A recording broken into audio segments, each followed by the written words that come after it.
Oh, you hear the beat drop there. I love it. Jay Burr, we got a new concept here for you. There you go. Follow me on Twitter. A new show we're trying here called Welcome to the Wolves Den. Harp here he's actually blocking the logo right there. There you go. There it is. The Wolves Den. Jay Burr, joined here by my esteemed guest here. We'll try to mix these guys in and out, but I'm sure you'll see plenty of this guy, Jeremy Harper. You guys know him better as A-State Fan Rules. And welcome. You take the maiden voyage with me. I'm the first guy? You're the first guy. All right. Well, I hope I don't screw it up. This well, could be the last guy. It can only go up from here then, I guess. That's right. Before we get into some other stuff, let's get into last week's ASU game taking on UNLV. It was I need the highlights, fellas. But, you know, kind of a, there we go, nasty game there. Were you at this one? I was at the game, and it was nasty. I can confirm that. Yeah, you can see right there. Hansen, though, was out here doing what Hansen does. He is one of the best at this. The back shoulder fade there, Justin McInnis. Beautiful, beautiful catch. So early lead there. You see there, 6-0. And, you know, UNLV, they run it's sort of a triple option. I don't know if it's a true triple option, but they like to run the ball nonetheless. They take a lead there. Evan Owens, 41-yard on the pitch there. And then Jerry Jacobs, he came to ball. In fact, I talked a lot about him preseason. There was a lot of guys who were really excited about him being on this team. He had 2 picks on the day. Hansen, cool as a cucumber there. You see him, Jonathan Adams. He is going to be a beast once he gets a little more reps under his belt there. ASU takes the lead. 13-7 there. Special teams also rearing their head. It's been a thing on the other side of the state that has been quite a debate. But over here in the northeast part, look at there. Unfortunately, you can't advance the muff punt here, but probably the easiest throw and catch ever from Hansen. Just finds Javonis Isaac there, and the route is on, 19-7 at that point. But UNLV did not go away. Armani Rogers, that man can run, and he runs well. 64 yards here, would not score, but they would go on to score, cut into that ASU lead. And unfortunately for Hansen, when you run the ball a lot, you tend to cough it up here and there, and I think that's his, second or third fumble on the year? Second or third. Yeah, second or third. So 4 plays later, Lexington Thomas gives UNLV the lead. Oh, no, here we go. The shoe is going to drop. Marcel Murray, man, I love watching this guy run because he's got speed. He's got a little power. I mean, the ability to break those 2 tackles there, unbelievable. 27-20 at that point, and then the defense doing what the defense does and what they've been known to here in the past couple of years. They're creating some turnovers. B.J. Edmonds, a pick right there, 1 of 3 on the day for the Red Wolves. And then here you go, William Bradley King, the icing on the cake with the strip sack there. UNLV recovers, but hey, it was 4th down, did not matter in the end. So throw the stats up now for me there, guys. We'll kind of go over those quickly. You see the total yardage there, 396. Pretty balanced attack by ASU. UNLV had a lot of rushing yards, and as you saw there, not a lot of success throwing the ball. 4 turnovers there for Arkansas State. UNLV only had the 1 fumble recovery. Third downs tend to still be a problem, but on a day like that, you can't say I blame them, especially if you get a little behind the chains there. But UNLV wasn't successful either, so I guess we call it a wash. And then 9 different players with a catch for Arkansas State in this one. So they're distributing the ball, and then William Bradley King, 9 total tackles, 1.5 sacks, 2.5 for a loss, garners him the Sun Belt Player of the Week. A little surprised it wasn't Jerry. But I was surprised too. He was the one that was getting all the accolades. William Bradley King, he was just the guy in the trenches getting the work done. So it's actually good that he got the props for that. Absolutely. Here again, Jeremy Harper here, A-State Fan Rules. I guess Harp, what do we make of this team in the early going? I feel like we haven't seen that offensive dominance, but I know the situations have been a little odd. Obviously, Bama's Bama. Tulsa really set them up to stop the pass, kind of dared them to run, and then UNLV, that is just a sloppy game. Yeah, I was thinking about that for the last few days. The thing with the games that we've had with Arkansas State, there's no ideal situation. Bama's Bama. They're not going to give up a lot of points. They're not going to let our offense run. Against Tulsa, they had that sort of flat cannon defense where they had something like, it looked like 8 defensive backs and 3 defensive linemen. Yeah, throw some of that up there for me, Steve. We've been watching them as the year goes on, but we got you here. But it was just a crazy game where Hansen's known for his pass game. We've got all these great wide receivers. Yeah, and they were just neutralized by that Tulsa defense. So it was actually nice to see the run game take over and respond to that. Right. And then against UNLV, the rain was just relentless. relentless. In fact, I think I even overheard Coach Blake even say something along the lines that Hansen said it was like throwing a shot put out there. And he also said, too, in the press conference that they went into the game with the game plan. They weren't going to change anything. And if you saw that second touchdown drive, it was all Hansen passing. So I was really surprised. And then after that, after the fumble, I think he decided we're just going to stick it to the ground, and it worked out really well. But back to your original point, we just haven't really seen what the offense is capable of because it's not really set up for the A-State offense.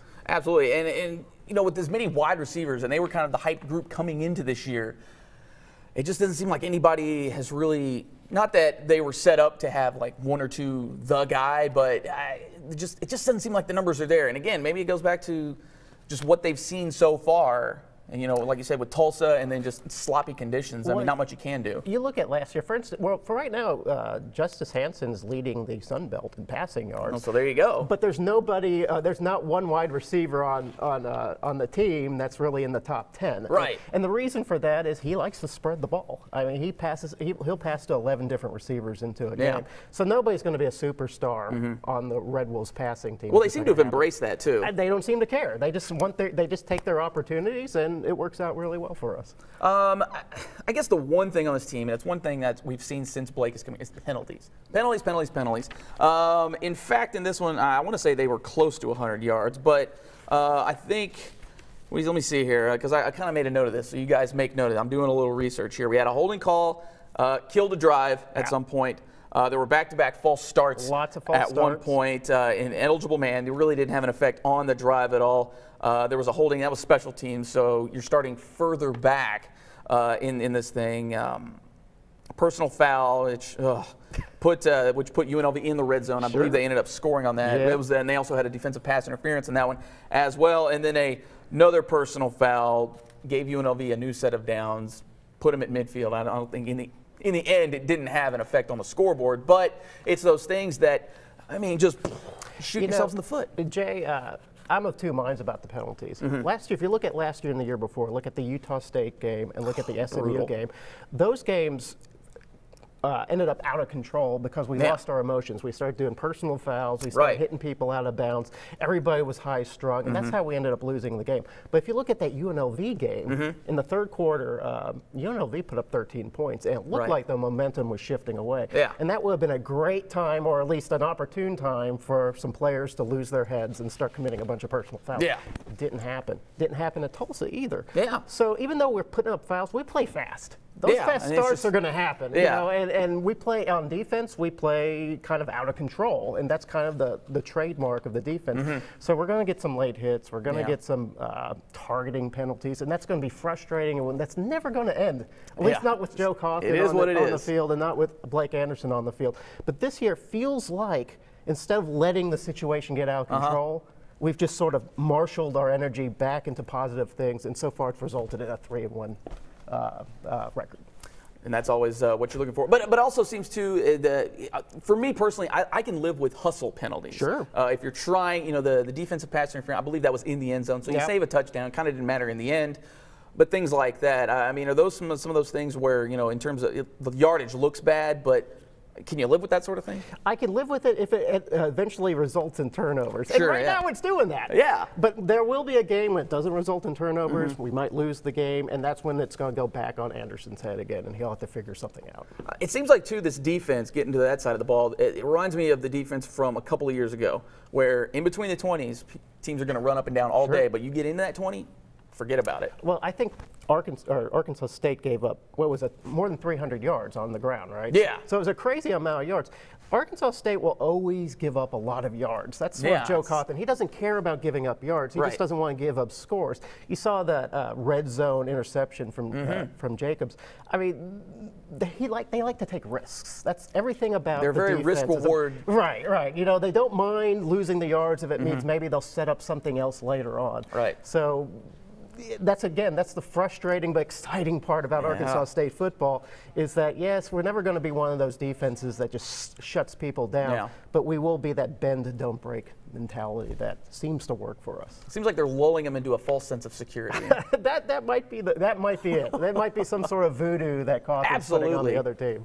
So I guess, we're through the non-conference. 3-1. First time in a long time. I mean, how big a deal is that? Because, nobody's really thumping their chest like, oh, they beat Tulsa or, oh, they beat UNLV because, both of them had kind of lousy years last year. They look better, but we just don't know yet if either of those teams is really any good. It's like just stripping a giant monkey off Anderson's back, and it's not fair to Anderson because this streak went way past Anderson. I think the last time we had an out-conference road win was against A&M. Yeah, Texas A&M in 2008. The first Red Wolf game. So that was great, and then it sort of cursed us. So now we're beyond that curse. I think what people are not necessarily satisfied with is the nature of which the games were won. Right. But you have to understand that UNLV and Tulsa, they may not be marquee names, but they're tough opponents, and they were played under tough conditions. And Arkansas State rose to that occasion. So, and then, Alabama, after the first 5 minutes, we didn't play that bad. It's still going to be Alabama. Well, I think even with that game, if you look at the score, and, I'm not one for moral victories myself, but that game really wasn't as bad as what that score looked. No, and I think that if you see 57-7, that's what history will see. And it will always be known as 57-7. 50-point L. But there were some good things. I think it toughened up the team. I think when they go into Georgia Southern, when they go into Statesboro on Saturday, they're not going to see anything that they haven't seen in the last 3 games. Well, not to mention just playing that UNLV team who runs a similar style offense, maybe not quite the same. I asked Coach Anderson at the press conference if seeing UNLV and also Tulsa, Luke Skipper's a good runner too. Yeah. And if that was a good preparation for Georgia Southern, and he admitted it was. He said that they got burned on a UNLV play, which was more of a triple option play, so they can look back at that and see how to adjust. Georgia Southern's going to run all that triple option. It's going to be crazy. They're going to get yards on us. And Joe Cawthon, he doesn't mind giving up a bunch of yards, but he's going to tighten up in the 20s, and hopefully Georgia Southern won't find a way to get into. Well, I guess once you kind of get down in that red zone, you sort of clog the box a little more. Yep. Might be the thing. Force a mistake, which is what they want to do. Speaking of Statesboro, boom, they're on the road this week. Georgia Southern taking on the Eagles. Some keys to this one, at least these are my keys anyways. Go ahead and throw it up there for me, guys. Penalties, obviously going to be a thing to watch out for. I think score early and often if you are the Red Wolves, because obviously triple option, ball control, that sort of thing. What do you think of scoring early and often? That's not something that Arkansas State does like to score first. Yeah. But they don't necessarily score often. Third quarter seems to be where against UNLV, they kind of reversed roles. The third quarter seems to be when Arkansas State finally overpowers the other team. The depth, the physicality, it just seems to wear people out. I'm not looking to see if Arkansas State is leading the game at halftime. Sure. I'm looking to see if it's close by halftime because I have all this confidence that by the third quarter comes, the physicality takes over and then we start rolling. Yeah, and hopefully that defense of theirs isn't too wore out. But they have been a second-half team during Blake Anderson's pretty much his entire tenure. So we'll see if that tends to kind of keep going there. The front 7 on the defense, they have got to do something. Absolutely right. Forrest Merrill has been great. Yeah. And actually the whole front 7 that whole D-line has really stepped up. And they're guys that you didn't normally think were going to come out and do things, but they really have. Forrest Merrill is tied for the lead in sacks with the Sun Belt with 3. Yeah. I heard his name all night Saturday night. That guy really just lays down the wood. And if they're going to want to stop Shea Wertz and Wesley Fields, they're going to have to get in the backfield and do it. They can't let them go into open space. So those guys really do need to step up. Now kind of touching on that front 7, I mean, we haven't heard much of Ronnie Bigham, kind of surprisingly, but, you have like that entire force there has just been a big deal. It reminds me a little bit of last year with Oh my gosh, Javon. Yeah, yes, with Javon, we didn't hear Having a lot. a moment. Yes, thank you. We didn't hear a lot from Javon the first 4 games. Right. All the teams were really keyed up on him. You know, they were doing the double teams, making sure he wasn't the one that was going to beat them. Right. And I think Ron Heaton-Bingham is having sort of the same situation where he's sort of drawing all the attention, and these other guys are taking advantage. All right, so there you go. Also, watch for the passes. They like to get sneaky, those Georgia Southern Eagles, from time to time. They'll run a little play action, and I know that's kind of been the Achilles heel for Arkansas State in these games. It's kind of their big play ability. If they don't bust a long run, they'll sneak a pass or two in. They're not like Navy or anything like that. No, Jay, actually, that's what worries me the most about this game. Yeah. I think they throw about 81 passing yards a game, which isn't much. You don't think much about that. They have 14 completion on the year, which is just crazy. I mean, I think against UNLV, Arkansas State had 19, and that was in the rain and the wind. Yeah. So the difference is incredible. But Shea Wertz is a better passer than Armani Rogers, who was just astonishingly bad decisions. Just tossing it up for everybody. I know, he made terrible decisions. Shea Wertz doesn't make terrible decisions. Right. When he passes the ball, he usually does a very good job. I remember last year, it was the pass game that worried me more about Georgia Southern than the rush game. So Shea Wertz, he's a little, he seems to have a better grasp of the pass game more than what the numbers would suggest. Right. So yes, Arkansas State needs to look out for that. Well, especially too, and I know with the triple option, the thing on defense is kind of stay in your lane, because we've seen it before out of Southern, and especially with Armani. Looks like he's going to run, then he drops back, and then it's all over. Yeah, and that confused Arkansas State often. And it confused people in the press box. We would think that somebody else. Yeah, we were lost too. Armani Rogers did a really good job of concealing that, and I think Shea Wertz will probably do the same thing. And that's why I like that we had UNLV before we got Georgia Southern, because now we are well versed into stopping. Get a little bit of a taste of that, so should be interesting to see here. Is this one, and lastly here, at least on my keys here. Penalties once again. We jumped ahead here, but penalties, and especially with a ball control style of offense, you don't want to give them more time to just be out there not letting you score. I was looking at the stats, and Georgia Southern actually, I think, is on top of the league, or on top of college football with the fewest penalties. Arkansas State, way down at the bottom. But you look at the different types of offenses. If you're holding on to the ball, if your whole job is to be shifty, right, you're going to avoid a lot of goofy penalties that Arkansas State actually gets into a lot. The false starts, the holdings. That's because they play fast. Georgia Southern, not necessarily playing fast, and always keeping the ball on the ground. So they don't have to do pass protection, so they're not holding. So it might just be the styles of offenses. Sure. All right. Well, anyway, but I think the emotions, I think you've got to kind of reel those in a little bit. Of course. And obviously, this one has become heated in the past couple of years, especially from the fan standpoint. What have you seen out there so far? Hey, you know what? For the last 2 years, understandably, Georgia Southern's fans have been kind of sedate and morose and sort of humbled, and then they came in with a blaze of glory. In 2014, 2015, they were almost obnoxious in how confident they were, and I was actually a little jealous. I was like, I want to be that obnoxious. But then the last few years, under Tyson Summers, they sort of step back, kind of realize, okay, we can have bad seasons too. Right. Now under Lunsford, that swagger's coming back, and I've been seeing a lot of fans come back real quick, incredulous that we'd be favored by 3, and that we would even have a chance in Statesboro. So there's at least that sort of butthead rivalry is coming back. I think that's good for the Sun Belt. The Sun Belt needs more of that. We need more hatred in the belt. We need more hate. So I think there's a supportive sense in the belt as a whole, but I think there does need to be a little more, because ULL, everybody hates ULL. Yeah, but come on. Okay. Hate. Let's hate Georgia Southern as much as we hate ULL. Exactly. Except when they take on the P5. Yeah, exactly. Then we all root for Group of 5. Absolutely. All right, we're not just a football program here. Big weekend this past week. Volleyball swept it. Troy and South Al, big come from behind there in South Al. They were actually down 2-0 in that one, forced the fifth set. They got the sweep. So soccer continues. They had a sweep this past weekend. Huge ULM surprise. And Georgia State. Soccer has not historically been very good the last few years, but this year they're just tearing it up. Yeah, you could see glimpses of potential there the past couple of years, but it just seems like they couldn't be consistent, but they look good. Rolling. Yeah, program's rolling. They look good early on. And how about this? Golf is ranked. How did that happen? I don't even know. I don't know how these things work, but if you go and you actually look at the rankings, They're right ahead of somebody else. Who? Arkansas. They're what? Right ahead. No, I can't believe that. ASU 16, Arkansas 17. So brag to your friends on that one. And then obviously Mike Bellotto out here just getting things done. Gets another commit. Malcolm Farrington, guard out of Florida. He also followed me on Twitter this past week. So shouts out Mike. Yeah, I know that's kind of a big deal for me. I had Blake. Now I got Coach Bellotto here. So nice.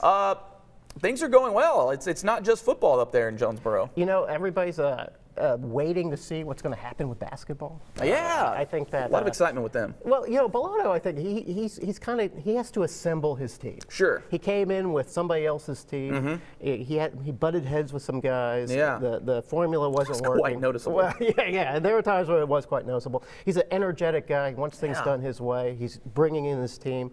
I don't know what to expect from this team. Nobody knows anything really about them. That's half the excitement. Yeah. So we're all going to come in and go, okay, show us what you got. Yeah. And I think this year might be an improvement over next year, but I wouldn't expect, you know, a conference championship. No dancing yet, not just yet. But we still need a few more pieces. I'd like to see some marked improvement, however. That would be nice. Maybe some better shooting. That would be great. That's always nice. Absolutely here. But what's your take on golf? I mean, everybody kind of forgets that golf's up there. I mean, you know, not to make a big deal about golf. But let's make a big deal about golf. I mean, that's quite an accomplishment there. You know, when I went to school at Arkansas State, I was friends with the golf team. I knew a lot of guys on the golf team, and they were sort of lackadaisical about the program. Mm-hmm. You know, they loved playing golf, but they never really felt that they were a competitive team. Sure. I forget the name of our golf coach, but I've seen him. Yeah, I can't think of off the top. Our apologies. Yes, our apologies for that. But Hagen might be something like that. Yeah. But he's been really good at motivating the team and expecting a lot from them. And suddenly, it just seems out of the blue that this golf team is very competitive. Yeah. And they're beating really big power schools. I think they won their first. Last week that got them ranked. I mean, now granted, it was a little shortened up because of weather, but they had such a huge lead. They were blowing people away. Yeah. Absolutely. And I want to say, you know, the likes of Iowa State were in there. I think there was a Pac-12 in there, and the Pac-12 I want to say it was Arizona State or something like that. Something like that. And they're traditionally known for big-time golf out there in the Pac-12. Yeah, so, you know, I don't know if you can get excited about golf. But I'm excited about golf. Just like I get excited about bowling. I mean, those are things that Arkansas State needs to get behind. It needs to be more than just football and basketball. The whole program needs to be gotten behind. So absolutely, get behind golf. And absolutely, and you know, if you see the success of these other programs, not to stir the masses or anything, but potentially, that's been the goal for a while now, is to maybe elevate things here. Sure. So we'll see. I'm not saying conference things, but it's part of the gig here. All right, that will do it for us here. We are done. Yeah, Wolves Den. See, we just had so much fun as it flies by here. Wolves Den. We're going to try to do this every week here in the early on. Jeremy Harper, A-State Fan Rules, writes for CFN, so check him out. College Football News. College Football News. I want to say network there. Sunbelt Heat. Look for Sunbelt Heat on College Football News. All right, so there you have it. He's got wonderful breakdowns. You don't get your typical breakdown out of rules here, so that's what you got to look forward to here. All right, like I said, this thing's going to be an evolving process, and I certainly thank you guys for joining me here. Thanks. Are you going to move the logo? Because we'll leave it there. There you go. Sure good and posterized there. Okay. We'll work on that. We got a bunch of stuff to work on here. All right, that will do it for Jeremy Harper. I'm Jay Burr. We'll see you guys again.